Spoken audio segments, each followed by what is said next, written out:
My people, it has finally happened. And now we'll be begging these African leaders to do well by their people, do the right thing. They don't listen. But when the army takes over and they will start begging people to make noise on their behalf. I'm Ali Bongo Ondimba, President of Gabon, and I'm to send a message to all the friends that we have all over the world to tell them to make noise, For the people here have arrested me and my family. So I'm calling you to make noise, really. I'm thanking you. Can you imagine? I don't know. What kind of noise does he want? Koyemi, eh? Is it an English noise or French noise, Francophone noise?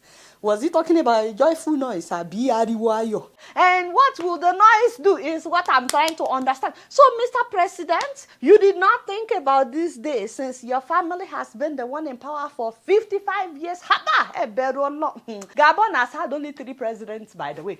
Since independence in 1960, the same year Nigeria also became independent. His father, Omar Bongo, was the second president they ever had, and he refused to live for 41 years. The devil is a liar. Actually, he didn't live. He died there. Meanwhile, in Nigeria, we had Gowon, we had Muritala, we had Obasanjo, Shagari, Buhari, Babangida, Shonekan, Abacha, Abdul Salami, Obasanjo, and Yar'Adua, while his father was still president in Gabon. And if you are wondering why they want to die there, it's all because of oil money. They have oil in Gabon. 2.3 million people, and they have oil. I mean, it should be one of the most advanced countries in Africa. But instead of developing the country, the oil money is going to the pockets of the president and his family members. And they are not using the money for anything tangible. They are wasting it on cars and luxury lives. Literally, these people were swimming in money. Oh, yeah. I don't know if you've seen this video. This is the money they found with the aid of the president's son. This is not the president's aid. The son's aid alone had all this cash inside. Inside his house. I said the devil is a liar. How much would they find at the presidential villa if their son's aid has all this money? And in this video, which is from last year, September, in this video, you could see their former Senate presidents trying to escape the country with bags filled with cash. See, there's like at least 4 bags in this vehicle that he was trying to run away with, all of them filled with cash. I know this is an old video, but it's just for you to know how much access these people have to money. And then the son took over in 2009. That was when his father died. Keep in mind that their presidential term limit is 7 years. And so he has been in power for the last 14 years. He did 2 terms. And you can't even say this is what he achieved in 14 years in terms of making life better for his people. Although now they are trying to change it to 5 years. But it was shocking that the man decided to run for 3rd term.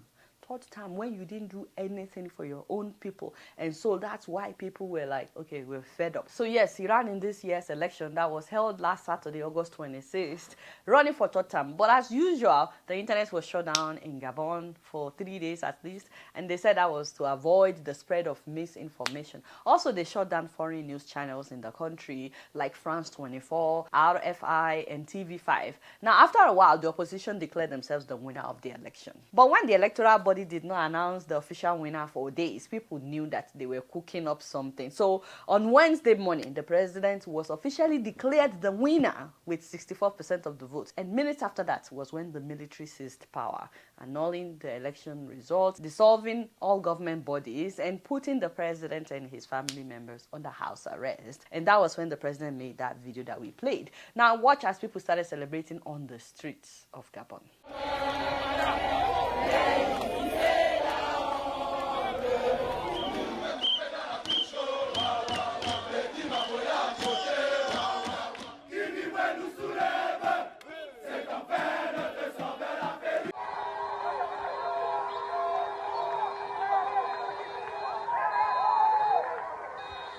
Can you blame the people? Oh, by the way, you also see the soldiers celebrating the leader of the coup for overthrowing what they call a regime.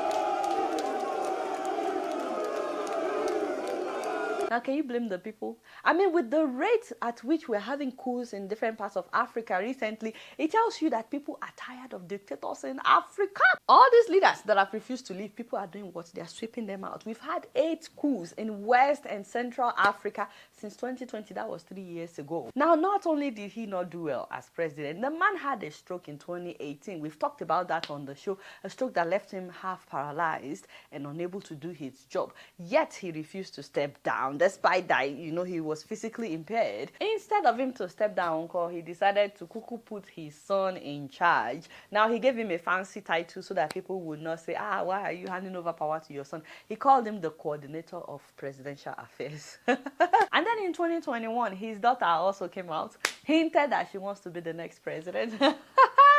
His wife is also a funny character like that. The woman talks a lot about all the atrocities of her husband, even though herself is a beneficiary. She made promises to do something about what she called a huge disparity between the rich lifestyle of the Bongos and the abject poverty the general population lived in. Those were her words, by the way. So according to her, she said she will make changes, but my people, she didn't do anything. But she was spending the oil money. In fact, she lived in California for more than 20 years while they were married, living large at the expense of the people she had. Nannies, she had butlers, she had chefs, she's a first lady now. And she was complaining that her husband's government is corrupt. And then when her husband said that she must come to Gabon, otherwise he would stop sending her money, she was making noise that time, wanting the Obama administration to intervene. That was when she announced that she was living on food stamp.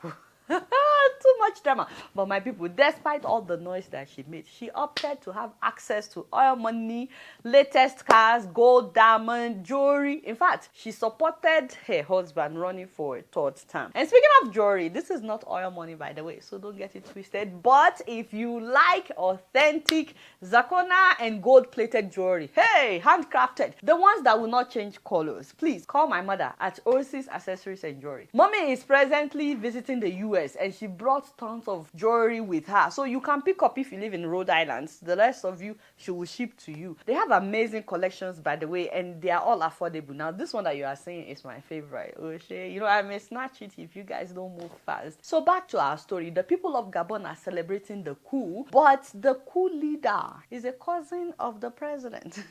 And he's been involved in government since the time of their father, that is Omar Bongo. General Bryce Clotaire Olugui Nguema was the head of Presidential Guard before he staged the coup, and definitely a beneficiary of the oil money that goes into the Bongo family. In fact, this man was reportedly overseeing the expansion of the Bongo's businesses abroad. By the way, he bought himself 3 different houses in Maryland, worth more than $1 million as of 2015. And he paid cash for all those properties. He's been accused of embezzlement in the past. He's been linked to the South American Ivorian drug cartel. So do you guys think much will change in his time? People of Gabon, let's hear from you. Oh, wait a minute. I'm hearing some people across the screen. I can hear you guys, by the way, when you talk. Some of you are saying Togo is next.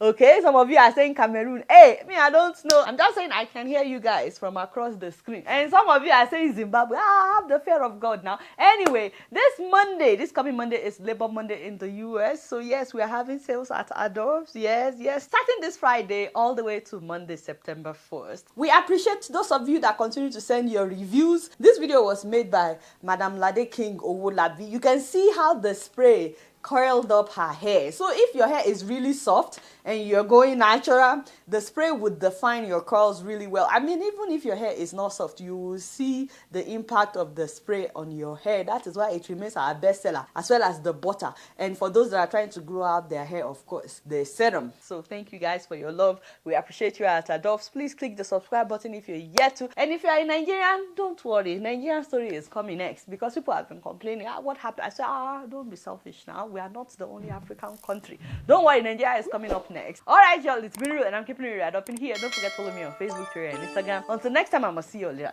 Peace out.